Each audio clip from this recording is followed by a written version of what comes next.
Meus irmãos e minhas irmãs, mais uma vez estamos aqui através do canal EBD em Ação para mais uma videoaula. Estamos estudando nesse segundo trimestre da lição sobre relacionamentos em família.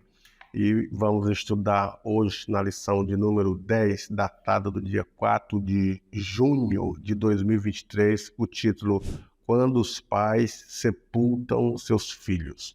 O texto áureo da lição está em 2 Coríntios capítulo 4, versículo 8 e o versículo 9. Em tudo somos atribulados, mas não angustiados, perplexos, mas não desanimados, perseguidos, mas não desamparados, abatidos, mas não destruídos. A verdade prática. Não devemos ser indiferentes à morte inesperada, mas também não podemos nos desesperar como quem não tem esperança. Então a lição hoje ela é embasada sobre a vida e o sofrimento de Jó. E essa família, como estamos falando nesse trimestre de família, então a família de Jó, sua esposa, e o texto conta 10 filhos que ele possuía, passaram por situações desagradáveis, principalmente Jó. Então, assim, na nossa introdução já começa falando que a dificuldade dos pais em sepultar os filhos. Por quê? Porque o processo natural é os filhos sepultarem os pais, porque os pais são mais velhos, chegam logo na velhice e daqui a pouco o seu tempo acaba. Então esse é o percurso natural. Quando os filhos sepultam os pais que já estão de idade, que já partem para a eternidade, por mais que a dor seja grande, a separação seja terrível, mas é o processo natural. Agora, os pais sepultarem os filhos é um processo ainda mais doloroso, porque significa que o filho não viveu o tempo que deveria ter vivido. Se ele morre antes do pai, então quer dizer que ele viveu o menos possível o tempo determinado por Deus. Foi muito cedo, então isso causa uma angústia grande nos pais pela perca do filho e também por o filho não ter usufruído da vida os anos delegados por Deus. Então, de ambas as partes é uma dor terrível, tanto o filho sepultar o pai quanto o pai sepultar o filho, mas neste último caso, os pais sepultando os filhos é algo que não é o processo natural.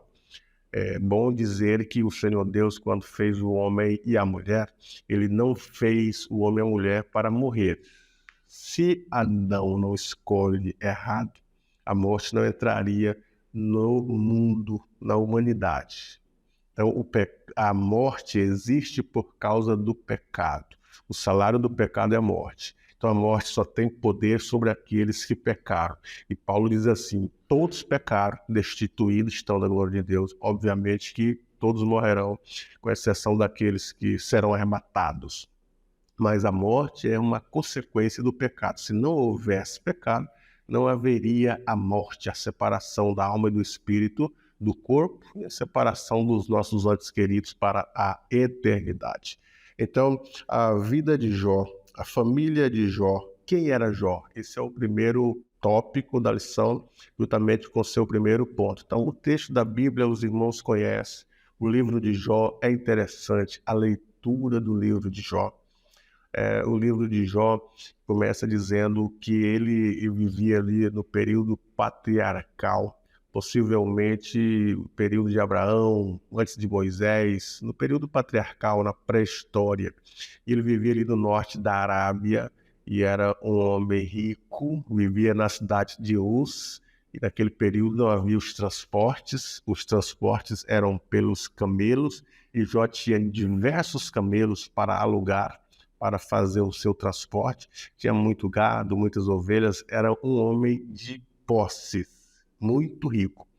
E ainda o texto vai destacar não apenas a riqueza de Jó, mas o testemunho do Senhor Deus quanto à fidelidade de Jó. Quando o inimigo das almas vinham naquele período entre os filhos de Deus, o Senhor Deus disse para ele, observaste meu servo Jó, homem justo, homem fiel, temente a Deus, que se desvia do mal. Então este era o caráter ilibado da vida de Jó. Homem fiel, que amava a Deus acima de todas as coisas, acima das riquezas e acima da família. Deus em primeiro lugar. E era fiel e era justo e ninguém poderia apontar nada, porque esta é a realidade da vida deste homem. Então, Jó, o texto vai dizer, entre os séculos 25 e 28 a.C., lá no começo, viveu 140 anos especificamente, nasceu depois do dilúvio, segundo a nossa lição, e era um homem rico e próspero e se desviava do mal. A esposa de Jó, tudo que nós sabemos está registrado no capítulo 2, quando tem aquele diálogo com ela. Mas a Bíblia não relata o nome dela, quanto tempo ela viveu, as características desta mulher. Era uma boa mulher. Apesar de, naquele momento de dificuldade, né, ela não aguentou a tragédia que veio, porque eles perderam 10 filhos. Ela está diante de 10 caixões. Esses 10 caixões são os seus filhos, que foram primeiro do que ela. Além de perder tudo, todos os bens, ela estava perdendo o marido. Perdeu 10 filhos, foram 10 funerais. A Bíblia não registra o enterro, mas 10 funerais, 10 covas. Então perdeu tudo que tinha. Toda a família foi destruída, com exceção de Jó e da sua esposa. Então, ela vendo aquela tragédia sobre a sua família, tudo que eles possuíam foram destruídos, e vendo o seu marido desfalecendo, ela não aguentou. No momento de fraqueza, ela pediu para Jó abandonar Deus e morrer, porque para ela já não tinha mais esperança para Jó. Então foi um momento de fraqueza, foi o pecado que ela cometeu, foi isso. Mas acima de tudo, nós observamos que ela não abandonou Jó. Muitos casais que vão bem enquanto tem saúde, enquanto tem riquezas, mas a partir do momento que as riquezas acabam, há casais que se separam porque a riqueza secou. E há casais que se separam porque o seu cônjuge está doente, ele não quer carregar essa cruz, então se separam, vão procurar outros cônjuges sadios. Mas a esposa de Jó, ela estava com ele, estava cuidando dele, apesar de sentir náuseas diante da situação turulenta que ele vivia, ela estava junto. Então, a esposa de Jó, nesse momento de dor, de luto, de tribulação, acabou dizendo para Jó: amaldiçoa teu Deus e morre. Mas ela estava lá, de tal forma que o texto não diz que ela se separou dele. E depois que o sofrimento de Jó acabou, ela teve outros filhos. E então Jó foi abençoado juntamente com ela. No tópico 3, fala sobre os filhos de Jó. Então, os filhos de Jó eram 10 filhos, e esses tinham muita rotina social, como eles eram da alta sociedade, eram meninos de classe alta, então eles viviam sempre em festas, eram convidados para cerimônias, convidados para as festas, convidados para a rotina social da cidade de Uz, faziam parte dessa sociedade. Então, obviamente, eles viviam em banquetes de comida, banquetes de bebida, comemorações, sempre eram chamados para estas atividades. Agora, a Bíblia não registra o nome desses meninos, a não ser de alguns no final, mas as atividades que a Bíblia conta eram só essas mesmo, porque o texto não vai focar sobre a vida dos filhos de Jó, e nem vai focar sobre a vida inteira da mulher de Jó, mas de Jó. Jó é o destaque desta narrativa bíblica. E Jó estava atento a tudo que os seus filhos faziam. Quando eles iam para as festas que chegavam, Jó apresentavam eles a Deus, orava e pedia perdão, fazia sacrifícios para Deus, dizendo: se meus filhos estiverem errados, falado algo que entristeceu ao Senhor, ou que tenham cometido algo que venha trazer o entristecimento de Deus, eu vou oferecer um sacrifício por eles. Eu vou oferecer uma intercessão. Então ele era um intercessor por seus próprios filhos. É um exemplo porque nós somos intercessores da nossa família diante de Deus. Você deve interceder diante de Deus pela sua esposa, orar por ela, a esposa, orar pelo esposo, orar pelos filhos, colocá-los no caminho do Senhor, entregar eles a Deus, fazer como Ana. Ana literalmente levou seu filho e deixou lá no tabernáculo. Deixou no templo para que ele pudesse aprender a ser sacerdote. Não precisa você levar o seu filho e entregar na igreja, mas apresenta a Deus. Falou, te entrego, Senhor, os meus filhos nas tuas mãos. Faça a tua vontade, ore por eles, abençoe eles na noite. Peça para o Senhor livrá-los dos demônios da noite, das perseguições da noite, dos sonhos noturnos, das perturbações noturnas. Ore, vai no quarto, abençoe cada um. Tem um amigo pastor que, quando ele soube que a sua esposa estava grávida, ele começou a orar no ventre dela, no primeiro dia, primeira semana, primeiro mês, os 9 meses. E depois que o menino nasceu, ele impetrava a bênção todos os dias, até o menino crescer, abençoando. Nós temos essa autoridade, em nome de Jesus, como sacerdotes da família, interceder em oração por nossos filhos. E no segundo tópico da lição, lidando com a morte dentro da família. Jó e sua esposa foram surpreendidos pela morte dos filhos. Foram surpreendidos, eram meninos sadios. Eles estavam em banquetes, estavam comemorando. E o texto diz que, de repente, onde eles estavam, o teto cai. A arquitetura cai sobre eles de tal forma que ceifou a vida dos 10 filhos. Orando por seus filhos, mesmo orando por eles, apresentando eles a Deus, os seus atos, suas palavras, suas atitudes, Jó não tinha como conter a tragédia, ele não tinha o poder. Há situações que nós não temos condições, nós estamos limitados pelo espaço, pelo tempo e pelas circunstâncias. Há circunstâncias que não podemos fazer nada diante dela. E Jó não pôde fazer nada diante dessa tragédia, fugia do seu esforço humano. Todavia, o papel de pai, ele fazia, de conselheiro era um bom pai. Acompanhava os seus filhos, sabia os seus passos, oravam por eles e, com certeza, como ele era fiel em tudo, ele aconselhava seus filhos, ensinava os caminhos do Senhor pelo caráter que a Bíblia apresenta de Jó. Mas aconteceu essa tragédia inesperada, foi de repente. Não é que os meninos estavam doentes e tinham uma doença desenganada pelos médicos e um tempo de vida normal, não era isso. Eles estavam sadios, estavam bem, nunca ninguém havia imaginado que de repente a sua vida seria ceifada. E foi o que aconteceu. De repente, a casa cai, mata os 10 filhos e só sobrou alguém para trazer a notícia para Jó. Então, fugiu das nossas realidades, muitas coisas fogem da nossa realidade.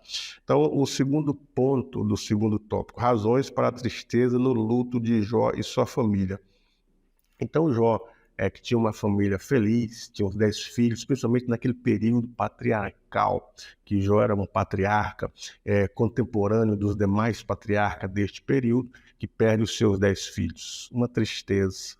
A Bíblia não fala do sepultamento, não fala do choro, não fala como que a sociedade reagiu a essa tragédia, como que a sociedade observava esta situação. O certo é que Jó perde os seus 10 filhos. Então, o luto, a tristeza começou a fazer parte da sua vida. Quem viveu uma vida feliz, uma vida boa, uma vida alegre, financeiramente estável, com filhos que era a alegria do lar, que era promessa, era sinônimo de bênçãos. Quem não tinha filhos era sinônimo de não ser abençoado. A mulher estéril era muito amarga, muito triste. Nós observamos o caso de Ana, que chorava constantemente, e ainda a sua rival fazia com que ela sofresse mais ainda, dizendo que ela não tinha filho, que não era bem-vinda, que não era bem-aventurada e nem abençoada. Então, e de repente, eles com os 10 filhos, era um sinônimo de bênção para a sociedade, de prosperidade, de favor do Senhor, e de repente perde os 10 filhos. Então a tristeza começou a fazer parte da vida de Jó. Mas a Bíblia diz que há tempo para tudo, há tempo de chorar. Chegou o tempo de chorar na vida de Jó e sua esposa, mas há tempo de sorrir. Chegaria o tempo também deles sorrirem. Então há tempo para todas as coisas. No terceiro ponto, fidelidade ao Senhor em meio à dor. Qual foi a reação de Jó quando ele recebe a notícia? Os seus filhos partiram, seus filhos morreram. Ele rasgou as vestes, se revoltou contra Deus? Não. O texto diz que ele tirou as suas vestes, as vestes, não que ficou pelado, mas tirou as suas vestes principais. e se jogou ao chão, e o texto diz, e adorou ao Senhor. Como é possível? Eu acho que este é o único caso singular da Bíblia. Não existe na nossa sociedade, nem na nossa igreja hoje, alguém que tenha tamanha capacidade de convicção de, em meio ao luto, à perca, não questionar, não murmurar, não culpar, não achar o culpado, não se culpar, mas adorar. Quem de nós teríamos essa capacidade de fazer como Jó? Então, Jó ali, ele começa iniciando o processo de aceitação, aceitando aquilo que aconteceu por vontade permissiva. Deus permitiu e não estava na alçada dele mudar esse quadro. Então, é um processo de aceitação. Adorou o Senhor.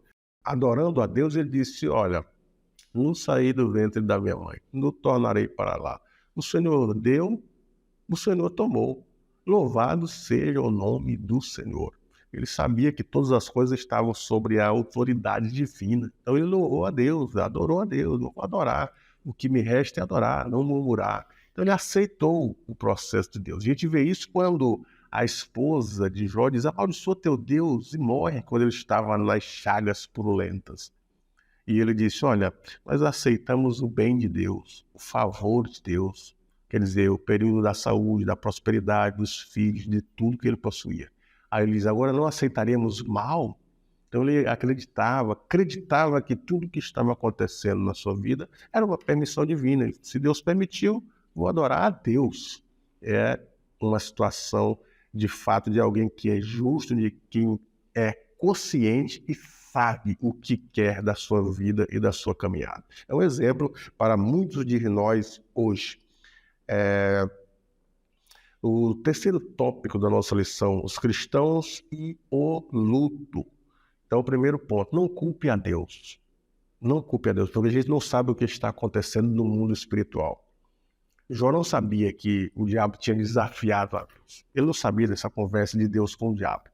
Que o diabo queria postar que Jó só era fiel a Deus por causa da sua riqueza. Você favoreceu ele com todos os bens, não tem falta de nada, então assim é fácil ser fiel.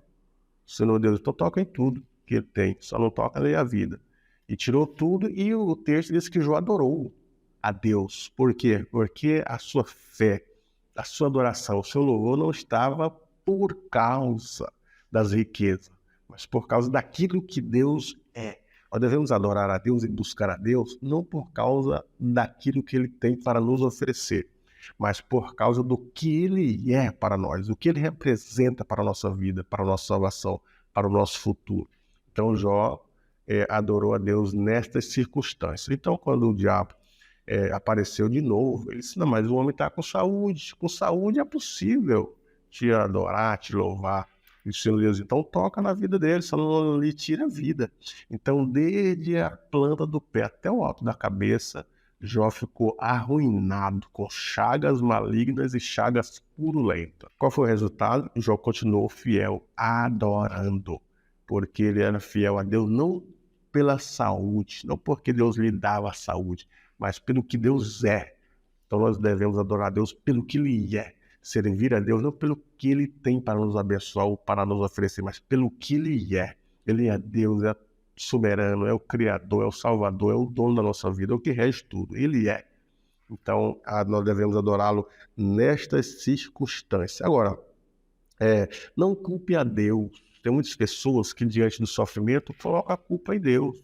Diante do sofrimento, diante do luto, diante da perca. Por que, Senhor, que tu fizeste isso? É muito ruim.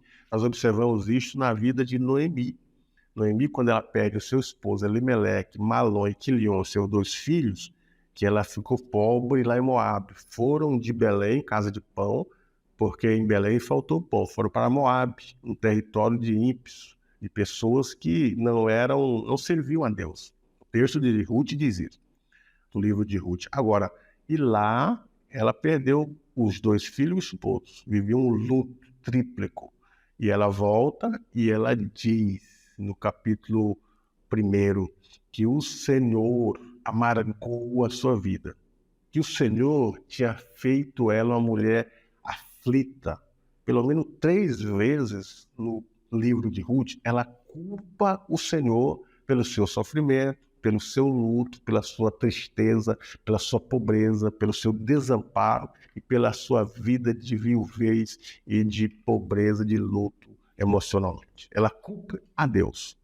Deus é culpado da nossa tragédia? Podemos culpar a Deus?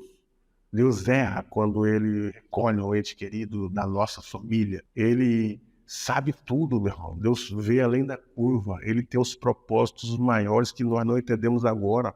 O que Ele faz agora na nossa vida, nós não entenderemos agora, entenderemos depois. Foi o que aconteceu com Jó, o que aconteceu com Noemi. Eles não entendiam nada. Jó vivia questionando por que que tu permitiu?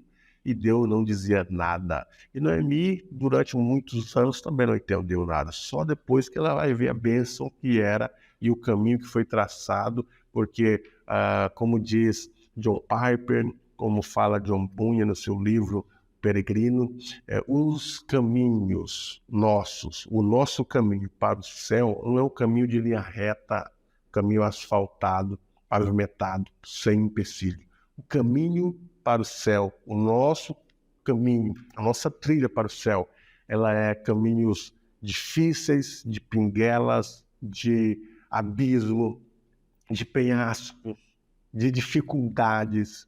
Só que a vida cristã com dificuldades, com tristezas, com tribulações, ela não é o final. O final do caminho é onde está a bênção. Por isso que o nosso textuário está dizendo aqui, em tudo somos atribulados, está falando da nossa caminhada, mas não angustiados. Nós somos perplexos, mas não desanimados.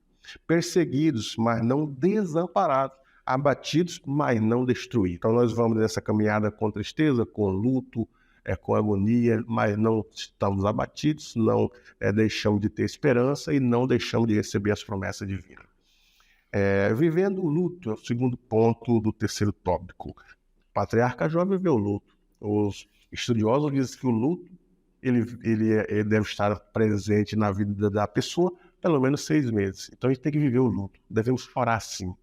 Chorar, sentir a falta, se angustiar, colocar para fora tudo que está causando tristeza, amargura, colocar para fora.